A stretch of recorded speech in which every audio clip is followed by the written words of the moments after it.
Cette semaine, dans le balado, on tente de séduire des cheerleaders, on trouve la paix dans un petit village italien et on se bat pour de meilleures conditions de travail. Bienvenue à mon ciné balado en compagnie de Patrick Marleau et Jean-François Bredon. Salut Jeff. Allô. Mais ces trois choses-là pourraient arriver en même temps. Ça pourrait faire... Tu pourrais te battre pour des meilleures conditions dans ton petit village italien en essayant de séduire des pom-pom girls. T'sais. Bien sûr. Le ultime crossover.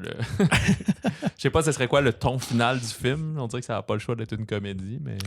Avec cette prémisse-là, je pense que tu n'aurais pas le choix. Un documentaire. Donc, premier jour de septembre, aujourd'hui, premier... Fin de la période estivale. Ouais. Honnêtement, je pense qu'on ne s'attendait pas à grand-chose cette semaine, mais finalement, on était assez étonnés. On a bien hâte de vous en parler un peu plus tard de ces sorties de la semaine. Avant, un petit tour d'horizon. Petite actu qui a retenu ton attention? Oui, mais là, c'est la fin de la période estivale. Écoute, j'ai comme pas pensé de noter tout ce qui s'est passé dans les box-office américains, mais je suis pas mal sûr que Barbie a fini numéro 1. Tout à fait. Mais je sais pas s'il a fini en marquant des records. Je pense pas les plus gros, là. C'est pas le film qui a fait le plus d'argent ou des affaires de même, mais quand tu vas chercher des trucs nichés... de ce que j'ai vu passer cette semaine, c'est que c'est le film qui a généré le plus de revenus dans l'histoire de Warner. Au box-office, on inclut le box-office international. Donc, il a détrôné, je pense que c'était Harry Potter. Ouais, le 7e, 2e volet. Là, effectivement. Ouais, là, au mondial, il est rendu... au global, 4, c'est ça. 14e, je pense, ou 13e. Là, mais là, c'est ça, il a dépassé Harry Potter. Puis c'est ça, c'est le plus haut film. Je regardais. Toutes les autres avant, c'est Universal puis Disney. Oui. Et il y en a genre 5 que c'est James Cameron là-dedans, genre. Pas 5, mais 3. Titanic, puis les 2 Avatars. Là, exact. Puis les autres, c'est des Marvel. Puis là, pas loin, tu peux avoir des Pixar, puis des... je sais pas. Là. Je pense que la Belle et la Bête, mettons, qu'il avait refait, je pense qu'il est assez haut aussi. Puis voilà. Fait que... ouais. Bref. Donc, il devrait de toute manière détrôner Mario probablement d'ici ou courant dans le mois de septembre. En tout cas, c'est ça. Là, il y a certains gauges, certains échelons qui vont être faciles ou qui devraient être atteints. Mais là, le fait qu'il soit banni dans plusieurs pays et tout, là, Barbie, on ne pourra pas se rendre numéro 1. Là. Il a fallu qu'il démarre vraiment plus fort. Mais je ne sais plus si le top 10, mettons, est réalisable ou à un moment donné, il manque comme 450 millions. Puis là, en 6-7e semaine, ça commence à être tough. Là. J'ai lu que c'est très dur en Asie parce que c'est pas des marchés traditionnels où la poupée Barbie est connue comme tant. Fait que je sais que les résultats étaient un petit peu décevants là, pour le studio. Des fois, il arrive ça, exact. Tu regardes les chiffres de Megalodon 2 ou des Transformers, puis tu fais nous autres, c'est sûr qu'on va faire ça. Regarde ce qu'on a fait aux États-Unis, puis c'est comme, non, le film ne l'intéresse pas pantoute. Ça arrive, nous autres, même des films français là, qui cartonnent en France, puis arrivent ici, puis ils ont de la misère à avoir des écrans, puis les gens sont pas au rendez-vous du tout. Là. Fait que somme toute, non, j'ai vu passer que ça a été un excellent été pour les cinémas. Je pense qu'on a atteint les chiffres d'avant la pandémie 2019. À peu près. Pour ce qui est de l'été, là, de mémoire, c'est que les meilleures années, là, genre entre 2010 puis 2019, c'était comme du 4,4 milliards pour la période estivale. Là, je pense qu'on est, sous toute réserve, à peu près à 3,9. Fait qu'on a battu 2017, qui avait étonnamment été une mauvaise année. C'est sûr qu'on a battu 2020, 2021, 2022. Mais c'est ça. On est comme arrivé à un plateau de faible année par rapport à la dernière décennie, mais on revient dans les chiffres. Je regardais aussi... les autres années, justement, là, des 2015-2014, il y avait à peu près 600 sorties. C'est énormément, mais ça inclut plein de films qui jouent dans 3 écrans pendant une semaine. Puis c'est pas 600 Barbie, là, tu sais. Mais même au niveau des gros blockbusters, je me rappelle, il y a des années... à chaque semaine, t'en avais 2, 3. Ouais, une comédie puis un film d'action à chaque semaine puis tout. Là, je pense qu'on n'est même pas 400. Fait que peut-être que si t'ajoutes ces 200 autres films-là qui valent pas toute la peine, on le pognerait. Mais en même temps, c'est peut-être une bonne chose qu'il y en ait une quantité plus raisonnable. Là. Ça laisse l'espace un peu à tout le monde. Ouais, puis ça devrait pas aller en s'améliorant tout de suite dans les prochaines années parce qu'avec tout le backlash de la pandémie qui a retardé des productions et là, la grève des scénaristes et surtout des comédiens, ben là, les prochaines années aussi, on va peut-être être plus... je sais pas si c'est qualitatif, mais en tout cas, au niveau de la quantité, il va en avoir un petit peu moins de gros blockbusters comme, par exemple, Equalizer. Là, ça fait une couple de semaines qu'il n'y a pas eu de film d'action. Mégalodon, mais il s'est passé quasiment un mois. Là. Fait que, mon analyse rapide basée sur ce que j'ai vu cette semaine, il y a au Québec Le Temps d'un été qui a fait plus de 2,17 millions de dollars et qui est encore à l'affiche.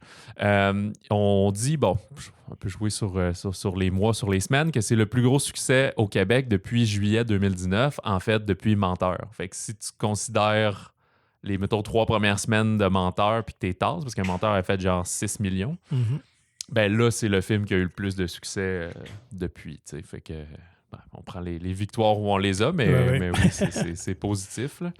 Je sais pas, l'année prochaine, il va y avoir un autre trilogie. On recommence à sortir des gros films un peu du même type. On va peut-être recommencer à avoir des 3, des 4 millions au box-office si le public est au rendez-vous.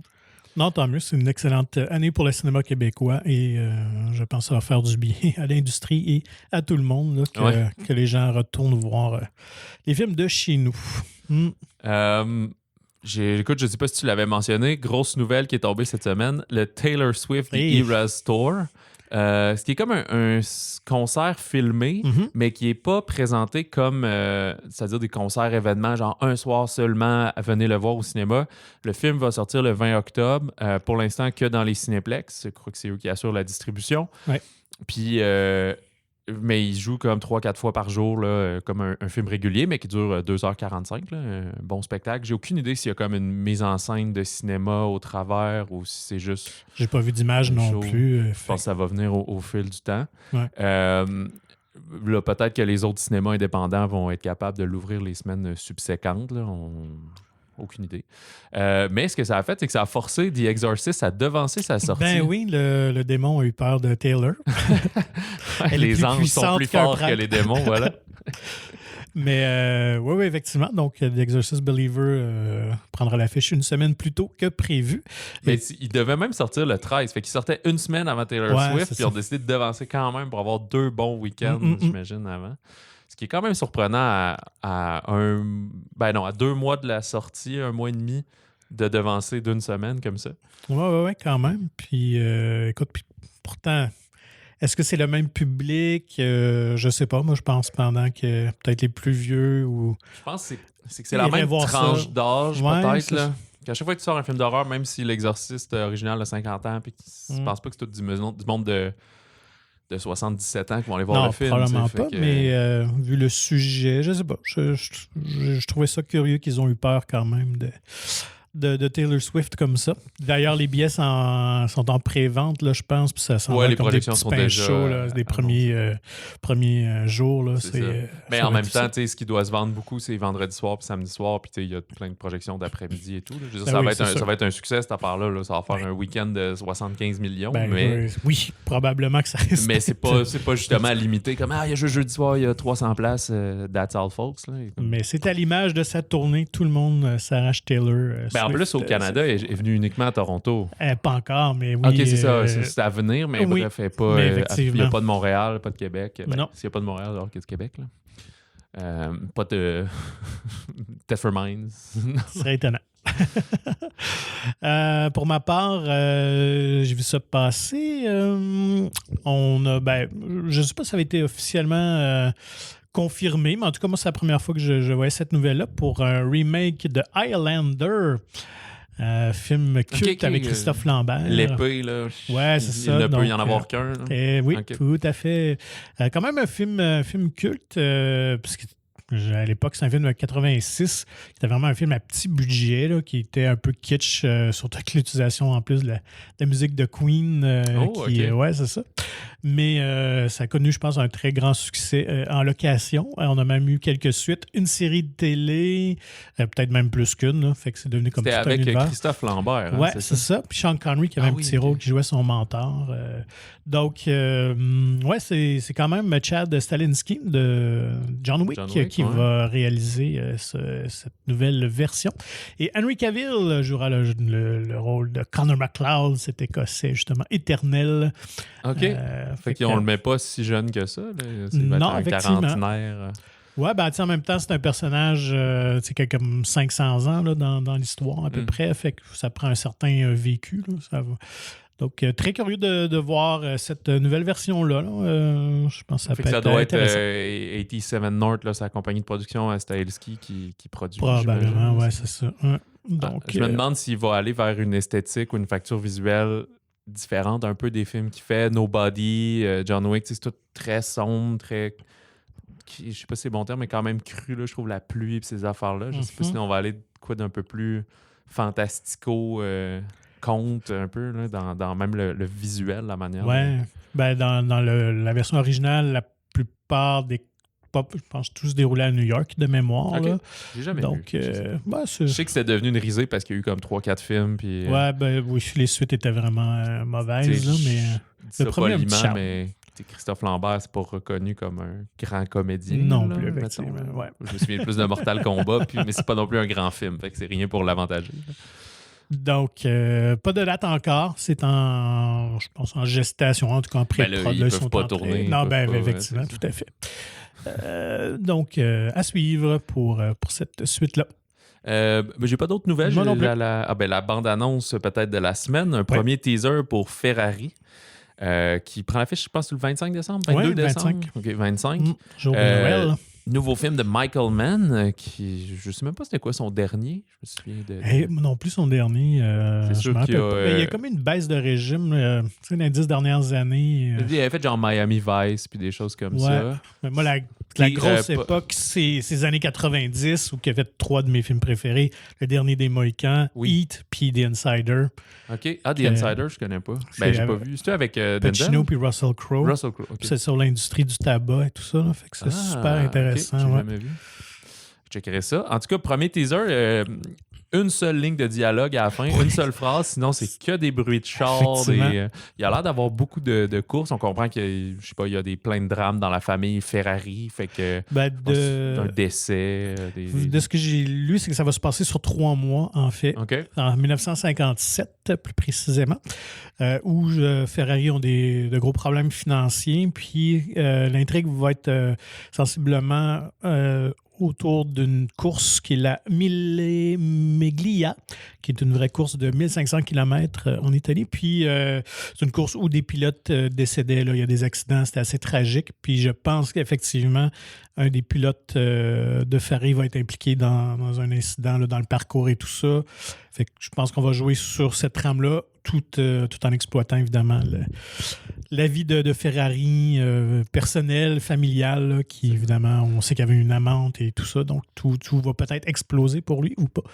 Ça avait déjà été annoncé, ça. C'est Adam Driver qui va personnifier Enzo Ferrari. Oui, c'est ça. Donc, retour aux sources italiennes pour Driver, qu'on avait vu dans House of Gucci avec son drôle d'accent. Mais y a-tu du sang italien? Lui? Je pense pas. Je pense que c'est le go-to guy quand on veut un Italien américain. Mais il porte bien son nom pour faire des films de char. Ça, c'est sûr.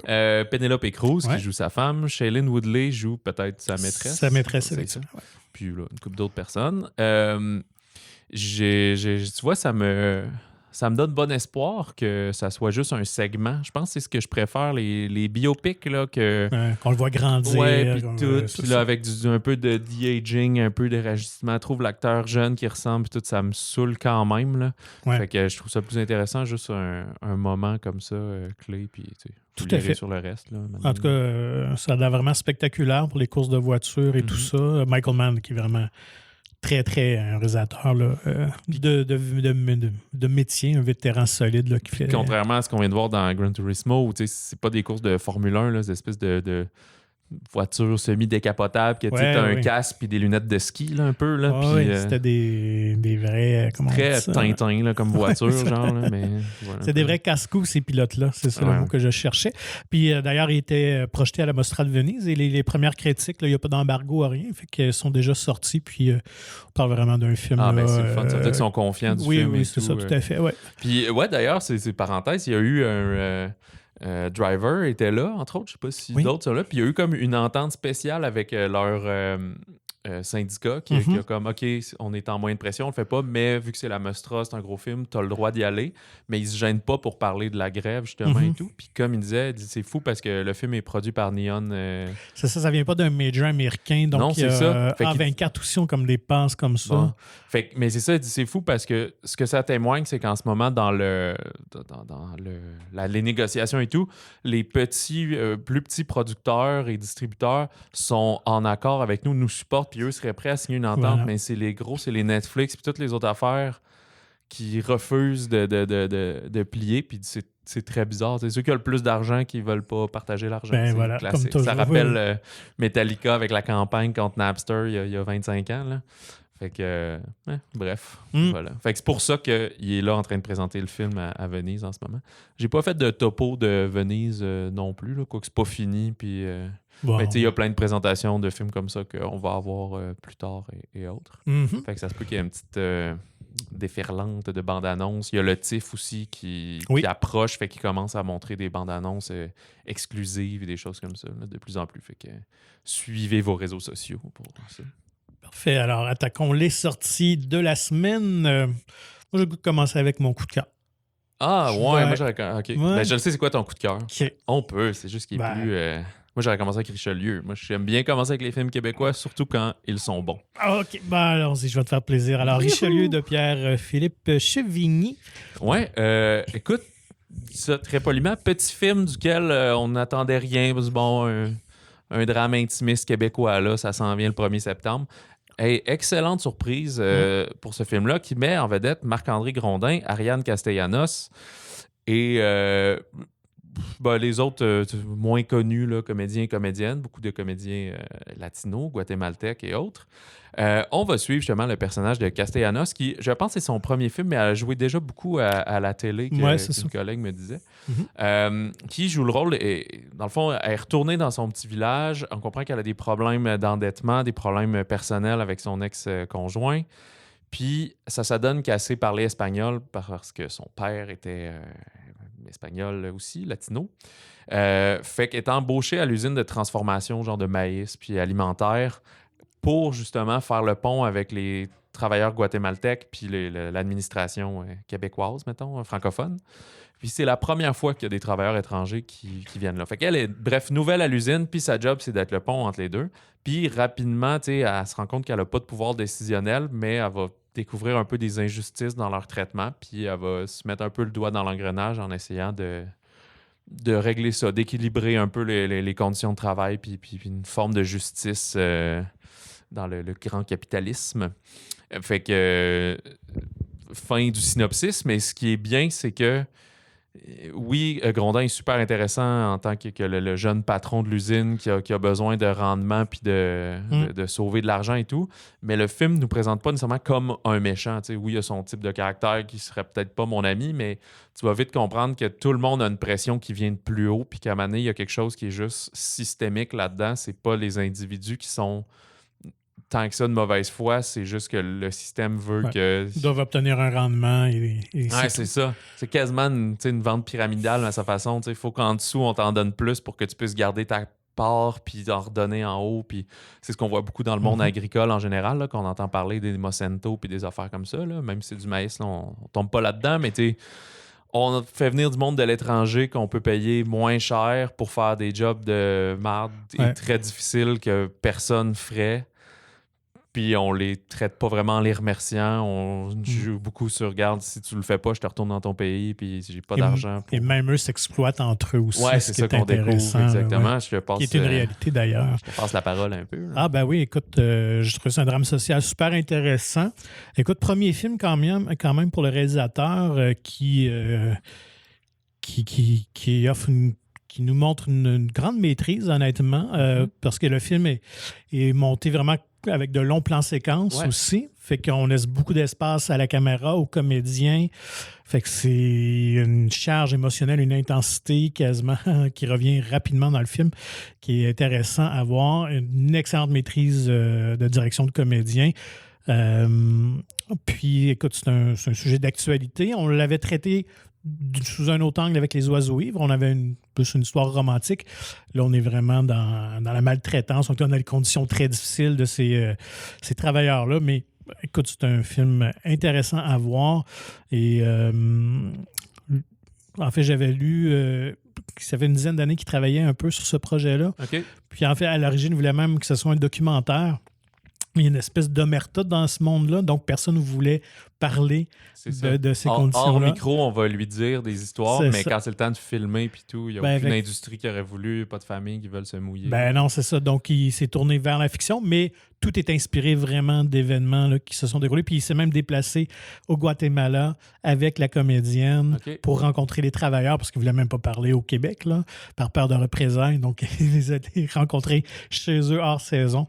Pour un film qui est vraiment bien écrit. Puis comme tu l'as dit, on apprécie les ondes grises aussi, parce qu'on aurait pu tomber quand même dans une certaine facilité. Chercher le méchant. Là, ouais, c'est ça. Puis, mais tu l'as bien dit, là, tout le monde est pris dans ce système-là, puis essaie de faire de leur mieux qu'ils peuvent. Puis, fait que c'est vraiment un très bon film à découvrir, honnêtement. Je trouve qu'il y a, qui est peut-être pas autant que Les Chambres Rouges, là, mais il y a une bonne tension dans le film aussi, surtout une certaine scène.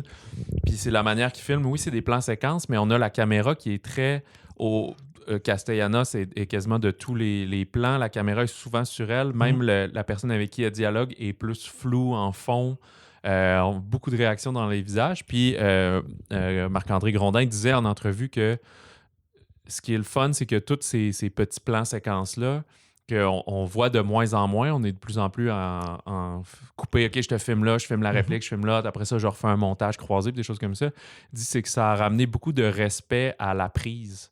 Parce que les prises sont importantes, que même s'il y a une erreur un peu, on la continue, on la fait, puis c'est plus juste, bon, ben je vais te filmer 22 fois en train de dire ta ligne, puis au montage, je garderai la meilleure, puis tu sais, c'est comme, non, il faut que tout le monde soit au diapason, puis aligné, parce que ça dure 5 minutes, cet échange-là, puis on le filme pendant 5 minutes, mais c'est pas un plan séquence comme la caméra vole dans les airs, puis là, ça nous montre tout, puis là, c'est un grand jeu de comédiens et de techniciens. Non, tu sais, la caméra bouge pas plus que les intervenants. Là. Je sais, c'est quand même excitant comment c'est mis, la caméra à l'épaule.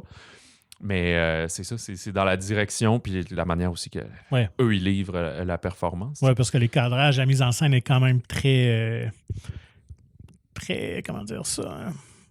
On laisse la place vraiment aux comédiens. Elle est subtile, finalement. Ouais, c'est pas un exercice de style, loin de là. On n'est pas comme un Brian De Palma, là, où on virevole tout. Donc, j'ai pas vu beaucoup de films des frères Dardenne. Là. Je n'avais juste vu leur dernier qu'on avait couvert il y a quelques mois.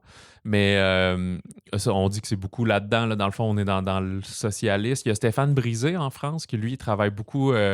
souvent avec Vincent Lindon, dans presque tous ses films. Puis c'est beaucoup sur justement le marché du travail, les lois en France, le syndicat, les grèves. C'est souvent cet accès-là. Fait qu'on le voit un petit peu là-dedans.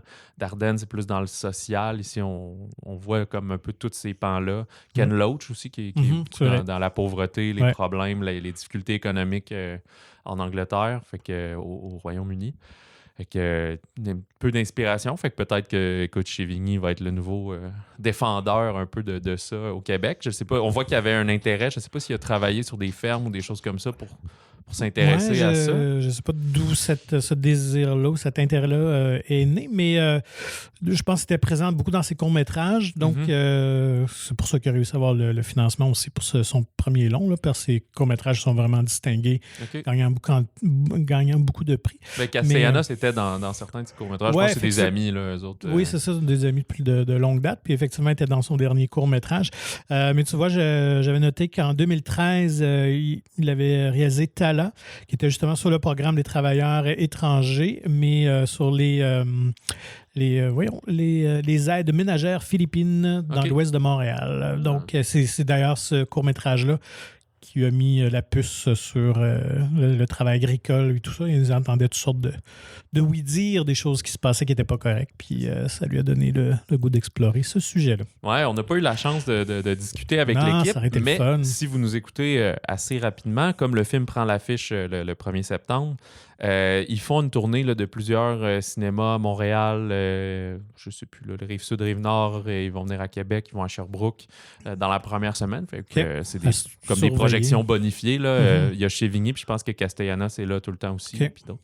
Avais-tu reconnu... il y a quand même des comédiens assez établis là, qui jouent au travers de son film. Connus, ouais, c'est ça. Et une voix aussi. Ben, c'est ça, t'avais-tu reconnu la voix? Il y a à Mané, il y a un appel téléphonique en appel conférence. Ouais. Puis c'est Marc Beaupré qui fait la voix, communément connu pour Marc Arcan dans la série Noire et tout. Fait que, parce que j'avais vu son nom au générique à Mané, il était associé, puis là, on écoutait le film, puis j'étais comme, il est comme pas là, quand est-ce qu'il va arriver, quand est-ce qu'il va arriver, puis là, à Mané, il y a ça, puis j'étais ok, c'est juste il est une voix hors champ un peu, finalement. Ouais, c'est ça. Fait que, une très belle surprise, Richelieu. Puis tu sais, je sais pas comment dire, que vous soyez dans le milieu agricole ou non, c'est pas là l'intérêt, c'est juste une cause sociale. On l'avait vu il y a quelques années, là, il y avait un journaliste qui avait enquêté, je vais pas faire de diffamation, je pense que c'était Savoura, pour les tomates, là, qui avait des maisons. Il avait enquêté sur les logements des travailleurs étrangers, puis c'était comme insalubre, puis c'était une affaire de genre une salle de bain pour comme 22 personnes, puis il faut que tout le monde soit prêt à travailler à 7 h du matin, là, fait que ça n'a comme pas de sens, puis il y a de la moisissure, puis aucun tiroir pour ranger leurs affaires, des choses comme ça. Là. Ça avait vraiment fait mal à la compagnie, mais comme tout, j'imagine qu'après 2 semaines, on n'en parlait plus, puis ça fait scandale 2 jours, puis après ça, on passe à autre chose, parce que tout le monde dit, ben, c'est outrageant, mais qu'est-ce que tu veux que je fasse? C'est ça. Fait que, bref. C'est pas nouveau, mais c'est toujours bien de rouvrir le dialogue, puis ça peut éclairer. Fait que, au final, ils viennent faire des tâches que ça ne tente pas de faire ou qu'Amener le mentionne qu'on le ferait pas pour ce salaire-là. J'imagine que c'est des ententes légales là, de payer les travailleurs étrangers un peu moins cher parce que. Mais ils sont pas logés, nourris gratuitement non plus. Ça fait partie de leur salaire. Fait qu'ils repartent pas d'ici millionnaires. Là. Non, loin de là. Donc, Richelieu, à voir absolument un excellent film québécois. Voilà. Allons-y pour ton coup de cœur, mon cher Patrick. Merci beaucoup. Bottoms d'Emma Seligman. Puis, moi aussi, j'ai beaucoup aimé ça, je vais dire tout de suite. Ça met en vedette des gens qu'on ne connaît pas encore. Rachel Sennott, Ayo Edebiri, qui fait beaucoup de voix, dont dans le dernier Tortue Ninja. Ben oui, c'était April O'Neil. April O'Neil. En fait, c'est 2 amis depuis toujours, depuis leur primaire. Ça se donne aussi que les 2 sont homosexuels, mais pas ensemble. J'ai 2 meilleurs amis qui, là, vers la fin de leur high school, leur secondaire, veulent comme perdre leur virginité avec leur crush respectif. Et fait qu'ils vont décider de monter un club, un genre de fight club, un club de combat pour aider, les femmes à s'émanciper puis à se défendre, mais surtout pour se dire hey, ça va être tellement hot qu'éventuellement les filles vont avoir un crush pour nous. T'sais. Mais si tu comprends que c'est 2 un peu losers, là, ils sont quand même rejetés un peu de tout le monde, pas à cause de leur homosexualité, juste leur personnalité. C'est ça, exact, là, un petit peu trop weird. Fait qu'est-ce que les choses vont tourner aussi bien qu'elles le souhaitent? Peut-être que oui, peut-être que non. Écoute, c'est un peu un ovni, c'est pas du tout inaccessible, mais c'est comme un mélange entre des films d'élèves là, de sexualité de secondaire un peu à la American Pie. Il y a un petit côté Booksmart aussi de 2 amies filles qui veulent devenir cool avant qu'il ne soit trop tard. Super bad par les situations absurdes un peu qui peuvent se produire. Ça. Mais moi, je trouvais même du... comment ça s'appelait donc Not Another Teen Movie là, qui était on se moque du football américain qui est une religion, ce qu'on voyait aussi un peu dans Varsity Blues qui était un film de football, mais tu sais les joueurs de foot ont des passes droits. Au Québec, il y a la série. Ils ont toujours leur uniforme en classe. Ouais, c'est ça. Comme ils font un peu ça. Ils n'ont même pas leur blouson, ils ont leur uniforme, leurs épaulettes, les culottes là, avec les cuissards protecteurs puis tout.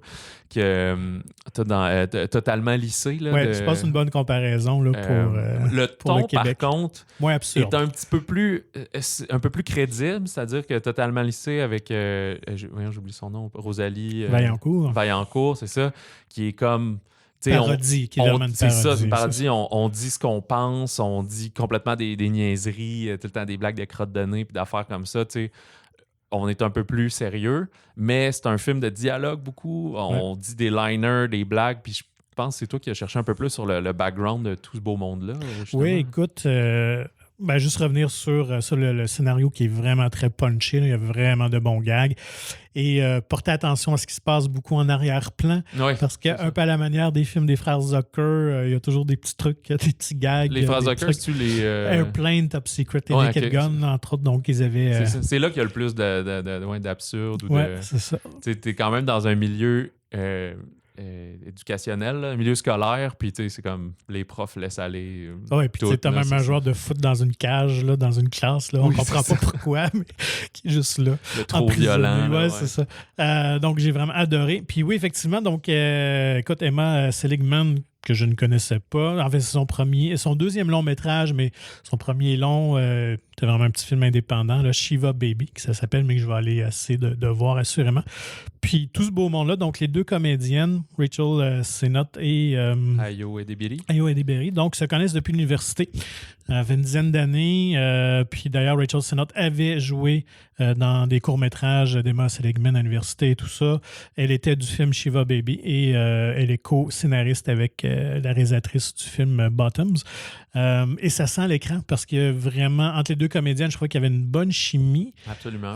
Puis écoute, j'ai trouvé vraiment naturel et charismatique. Puis c'est pas surprenant, en fouillant. J'ai vu que c'était des humoristes aussi. Donc, ils baignent dans le monde de l'humour depuis une dizaine d'années. Ils ont même, les deux filles, eu un podcast ensemble sur Comedy Central, des trucs comme ça. Donc, ils se connaissent bien et ça paraît. Là. Puis il y a un peu, à la fin du film, il y a quelques petits bloopers, des liners, des phrases drôles qui n'ont pas été gardées. Restez jusqu'à la fin. Ouais, mais tu comprends aussi que ça a été tourné un peu comme... je sais pas si Sandler fait ça, mais tu sais, Will Ferrell fait ça, Sandberg, puis... Carrey faisait ça aussi beaucoup. Carrey? Jim Carrey. Ah, OK. Ouais. Amy Schumer, Melissa McCarthy aussi, c'est comme, OK, le plan, c'est ça, faut que tu dises une absurdité pour une comparaison, pour dire que t'es pas content. Ben là, tu sais, on en pitch, puis on en filme 5, 6, 7, 8, puis au montage, des fois, on éclate de rire, des fois, on la refait, des fois, on la reprend pas, puis au montage, on voit c'est quoi la bonne intensité qu'on a de besoin, puis tu sais, fait que... Ouais, c'est une manière différente de tourner, mais qui, je trouve, meilleure pour la comédie que juste garder exactement ce qui a été écrit. Mais ça dépend du genre de film que tu fais, là, je pense. Mais tu sais, je pense que quand tu as des performers comme ça, tu n'as pas le choix. Là. Tu laisses les caméras aller, puis tu sais jamais quand la magie va arriver, tu sais, quand tu as une capacité d'improviser. Là. J'ai oublié de noter, mais il y a un footballeur qui Marshall Lynch, c'est ça. Un ancien corps arrière. C'est un corps arrière, en plus? C'était non, c'est un porteur de ballon, je pense. OK, peut-être un running back. C'était pas un corps arrière. Mais, qui sort de nulle part. Ben, toi, tu m'avais dit qu'il avait déjà joué... il a joué souvent son propre rôle. Il était dans 80 for Brady, puis des affaires de même. Là. Mais il se débrouille bien, honnêtement. Oui, là. C'est ça. Il joue le rôle d'un prof qui est vraiment pas le meilleur prof de l'année. Là, tatoué jusque dans le cou, il check des Playboys à l'école et tout. Mais c'est pas un pervers, c'est juste qu'il a ses propres problèmes. Désintéressé, mettons, par son travail. C'est ça. Puis, fait qu'eux, ils ont besoin d'un prof qui supervise l'activité pour qu'elle soit legit. Fait qu'ils vont le chercher en disant, il va un peu s'en foutre, puis tout. Mais il est pas juste accessoire dans le sens qu'il livre des liners puis des choses comme ça. Puis, il est crédible là, dans son rôle, justement. Donc, allez voir ça. Puis, écoute, même si l'angle queer du film, vous n'êtes pas super défaut vert à ça, là, c'est vraiment très drôle. Là. Moi, ça faisait longtemps que j'avais ri comme ça devant une comédie. Puis, juste un petit mot aussi sur une des productrices du film, c'est quand même Elizabeth Banks, qui a livré, je pense, 2 des films les plus audacieux dans la comédie cette année, avec Cocaine Bear aussi. Puis, je trouve qu'elle a une ligne directrice comme productrice, même si c'est pas tout à fait le même genre d'humour de Cocaine Bear, mais on sent qu'elle aime les ovnis, l'humour un peu décalé, des trucs qui prennent des chances. Donc, bravo à elle, honnêtement, de financer des projets comme ça. Là. Ça serait drôle si... Puis elle avait dit, ben oui, on le fait. On le fait, c'est ça, effectivement. Comme on sort un peu des conventions quand même. Il reste le scénario, comme on dit, il va y avoir l'amitié. Ensemble, on peut le faire, amener l'amitié et challenger. On va être assez forte pour en revenir. Et, ça, c'est là. Ouais, c'est le ton. Mais exactement, le ton, certains événements surprenants. Elles montent un fight club, elles vont se donner des coups de poing dans la face. Puis, c'est ça. Fait que, c'est vraiment, vraiment bien fait. Moi, ça me rappelle l'effet Superbad, justement, là, qui est un film qui n'a pas eu un si gros succès au cinéma, mais qui est devenu vraiment iconique et qui a lancé aussi Michael Cera et Jonah Hill. Fait que je leur souhaite Oui, c'est une bonne comparaison. Si vous aimez les films de Judd Apatow, toute cette série-là au début des années mi-2000, peut-être plus, là, avec Seth Rogen et toute cette gang-là, ça aurait pu être fait par eux là, il y a 15 ans. Là, on est exactement dans ce type d'humour là, quand même. Comédie vulgaire, mais intelligente et bien faite. Voilà. C'est juste disponible en anglais, malheureusement, ça l'a dit, pour Bottoms. Qui fait relation aussi, parce que les filles disent, on n'a rien à perdre, on est déjà au bas de la hiérarchie sociale. Fait qu'il y a un peu ça. Je sais pas s'il y a le... Je pense que le côté sexuel aussi. Sexuel, mais c'est plus dans l'homosexualité masculine, d'habitude, le top puis bottoms que... Mais en tout cas... Ben, en même temps, les filles, ça se passe... écoute, je pense. Faites vos images, là, mais c'est pas ça qui est exploité là, ici. Là. Parce qu'on n'est pas tant sur la sexualité, c'est plus... Puis en plus, les filles qui sont amoureuses, elles sont même pas sûres si elles sont homosexuelles ou sexuelles ou c'est quoi. Fait qu'il y a un long shot là-dedans quand même. Ouais. Voilà pour Bottoms. Et sinon, dans un genre... on va laisser faire le côté perdre sa virginité, mais plutôt le côté se donner des coups de poing sur la gueule. The Equalizer 3, Le Justicier 3 au Québec de Antoine Fuqua avec Denzel Washington. Et qui, on retrouve aussi également Dakota Fanning en jeune agente de la CIA. Ces deux-là qui n'avaient pas tourné ensemble depuis Men on Fire. Oui, c'est ça, en 2004, donc il y a 10 ans, c'est ça. Donc... non, 20 ans, c'est ça. Dakota Fanning, elle avait 10 ans au moment de ce film-là. Puis là, elle le retrouve. Je trouve ça le fun. Mais elle a un peu disparu. On a vu plus sa sœur dans les dernières années. Qui a vraiment explosé. Dakota a plus tourné dans les petits films indépendants ici et là. Mais qui était une enfant vedette, très, très sollicitée dans les années 2000. Mais comme comédien, ça doit être le fun. Dans la peau de Denzel Washington, où tu sais, tu as tourné avec un kid. Là, tu la retrouves comme adulte, ça va être quand même le fun, là, sur le plateau et tout ça. Donc, qu'est-ce qui se passe-t-il avec notre Robert McCall? OK, écoute, pour ceux qui ne savent pas trop c'est qui rapidement, c'est un ancien agent du CIA. On ne sait pas exactement ce qu'il faisait, mais il est doué en tabarouette. Puis lui, une des signatures du film, c'est que il dit genre, je m'ai tué en 8 secondes, puis là, il passe à son timer, puis là, il pogne des crayons, puis des popsicles, puis n'importe quoi qui traîne, puis là, il tue tout le monde. Le film ils ont toujours été assez graphiques là-dessus. Là. Il y a du sang, on s'en cache pas. Fait que là, ce qui se passe, c'est jamais vraiment à suivre. Là. C'est le même personnage, puis il évolue, puis il vieillit, mais c'est pas comme John Wick, là, un long ennemi à suivre tranquillement. T'sais. Là, ce qui va se passer, c'est qu'on comprend qu'au début, il pète la gueule, il tue des gens pour histoire qu'on découvrira plus tard. Là, en tout cas. Sauf qu'il va se faire blesser, malheureusement, dans cette affaire-là. Il va se faire recueillir. Il est en Italie, dans un petit village en Sicile. Et là, pendant qu'il soigne ses blessures tranquillement, il va prendre goût à vivre dans ce petit village-là, côtier, très tranquille, où au début, il est vraiment un étranger, mais tranquillement, il va réussir à faire sa place. Et là, quand il sent que les villageois sont au prix sont aux griffes d'une mafia qui les bardasse, qui prennent leur argent, etc. Là, lui, le justicier, va égaliser la donne en redonnant un coup de force à tous ces opprimés et en pétant la gueule à des mafieux. Mais qu'est-ce qui arrive quand tu tues un mafieux? Il y en a 2 autres qui arrivent, puis jusqu'à temps que tu remontes de plus en plus haut. C'est la fin de la trilogie, qu'on dit, mais tout de suite après avoir dit ça, Fuqua, c'est ce qu'il avait annoncé qu'il allait en faire 3, blablabla. Puis là, Fuqua a dit, là, par contre, si Denzel veut en faire d'autres, moi, je suis partant, là. Toi, t'as pensé quoi du film? Écoute... T'as réécouté les 2 récemment? Je dois avouer que je n'avais jamais écouté les 2 premiers films avec Denzel. Par contre...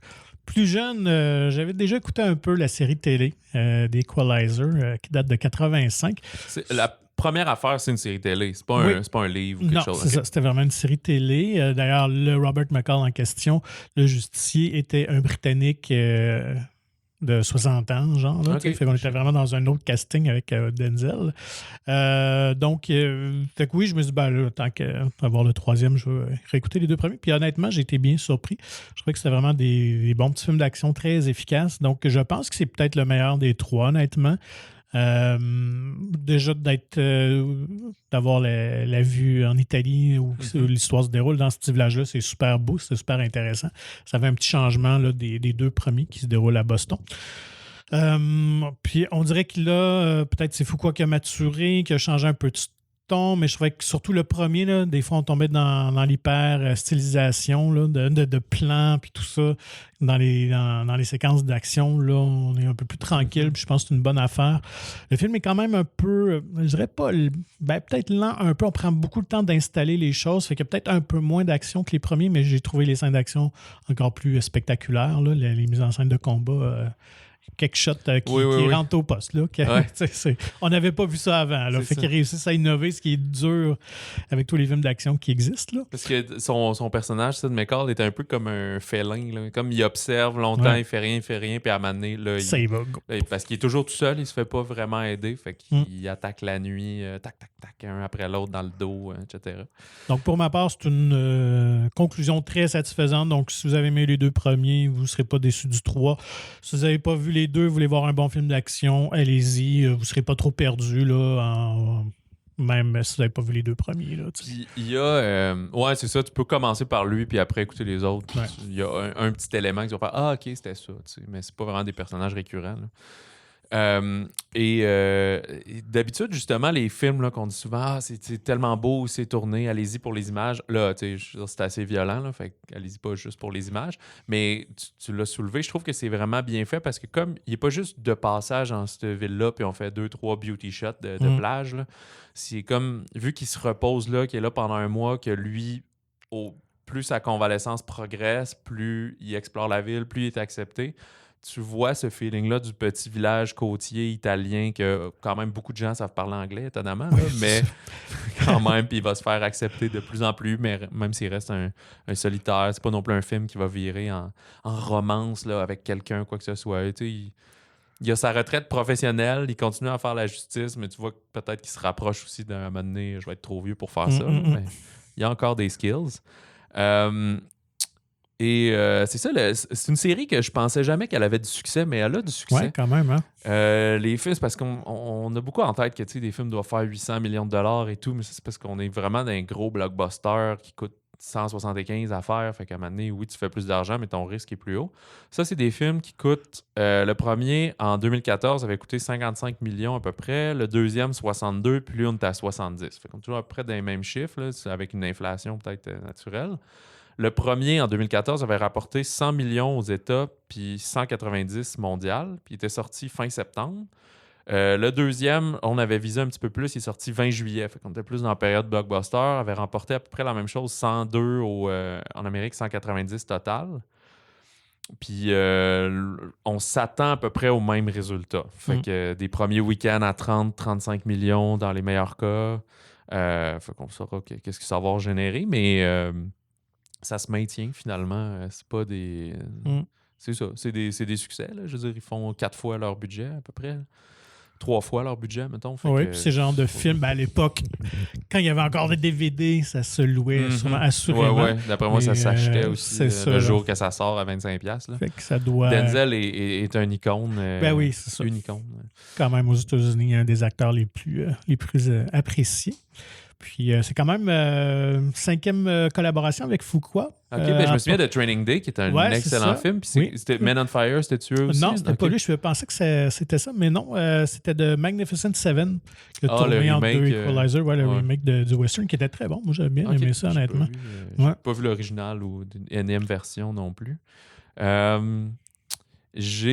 Puis mentionner aussi que le distributeur Sony Pictures ont fait une version Atmos là, avec les haut-parleurs au plafond pour la totale, pour la version doublée au Québec également. Okay. Souvent, il l'a de plus en plus là, sur plein de films américains, mais quand on traduit, on le fait pas parce que ça coûte cher. Pour ce film-là, c'était fait comme pour Gran Turismo. Fait que ça vaut la peine si vous avez les extras et que vous êtes fan de cet enrobage sonore-là de quand il pète la gueule à tout le monde dans le noir. Hey, j'ai un jeu pour toi. Ouais. Denzel Washington, Dakota Fanning. Es-tu capable de nommer d'autres comédiennes qui ont des noms de villes ou d'États dans leur nom? J'en ai recensé quelques-uns. Là. Ah ouais, OK. Tabarouette vide de même. Il doit y avoir un Springfield. Hey, peut-être, j'ai pas... Je lance ça de même. Vas-y. Ben, il y a Dakota Johnson aussi. Ouais, Il y a aussi Dakota. Bryce Dallas Howard. Ouais, OK. Paris Hilton, c'est la grande comédienne. Ouais. Il y a Brooklyn Decker, qui est dans Grace and Frankie, entre autres, qui joue un peu au cinéma.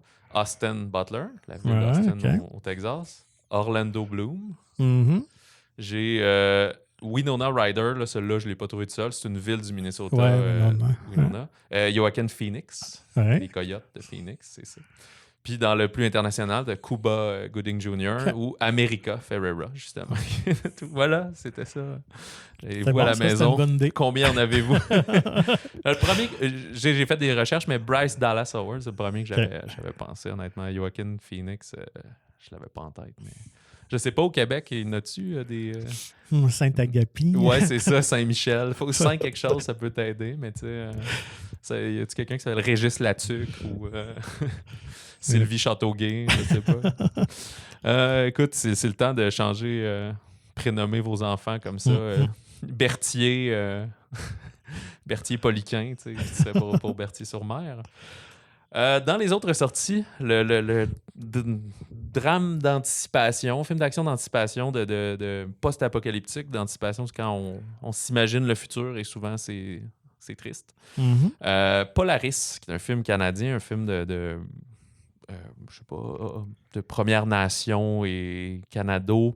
Un projet unique. Le film est en langage inventé, mais il y a une narration soit en anglais. L'original, c'est en anglais, sinon en français, mais une narration, c'est pas très grave. Tu vois pas les lèvres bouger. Tu peux pas l'écouter dans la langue de ton choix. On est en 2144 sur la Terre. Tout est gelé, c'est hivernal, c'est désolant. Et il y a une fillette qui a été séparée de sa mère, qui est en fait une ours polaire, sa mère. Fait qu'il y a un petit côté peut-être Miyazaki là-dedans, mais là, c'est filmé un peu gory, qui va tenter de retrouver son chemin après avoir survécu à une horde d'espèces de maraudeurs sanguinaires. Un petit côté de Turbo Kid, là, mais sans l'humour, là, un peu, là, sans le deuxième degré. C'est que ce genre de film un peu gore, là, qu'on va décapiter des gens, il y a un peu à la Walking Dead, tu comprends qu'il y a une gang qui en motoneige, qui font la loi et tout. Là. Un peu aussi... pas la même ambiance visuelle, mais mettons un monde sans terre. Là, tu sais. Quelques survivants, mais là, on est dans une planète gelée. C'est très bien acté de la jeune fille, parce que c'est une jeune fille en lead qui est de tous les plans. Moi, je trouve ça inventif d'avoir mis justement pas de langage. Peut-être que dans le futur, ça s'est perdu. Les gens sont tellement isolés. Il reste plus beaucoup de gens qu'on parle plus, on communique plus, on lit plus. Ça se trouve, c'est plus réaliste en soi. Là. Fait qu'on communique en pointant puis par les gestes. Puis, tu sais, dans la production, c'est que ça fait un film universel aussi, comme ils disent. Des fois, peut-être le défaut, c'est qu'on aurait voulu pouvoir explorer les nouvelles relations un peu plus si on avait du dialogue pour partager ce que tu ressens. Il faut juste que tu le démontres, tu le témoignes, tu le comprennes avec l'enchaînement des événements. C'est un film à budget modeste, là, quand même. Faut pas s'en cacher. Des fois, c'est pas bien dire ça, mais c'est un film de genre. Si la gamme post-apocalyptique vous intéresse, poliment, je crois pas que ce soit le meilleur film de la semaine, mais je trouve que c'est une audace intéressante. Il y a de plus en plus de films un peu de science-fiction comme ça, issus des Premières Nations, des communautés autochtones. Fait que Kirsten Cardew, qui est une cinéaste à surveiller, je pense quand même, pour la suite. Fait que voilà pour Polaris. Je pense qu'il a été présenté à Fantasium, mais je suis pas sûr. Ça conclut ce balado-là. Il n'y a pas d'autres...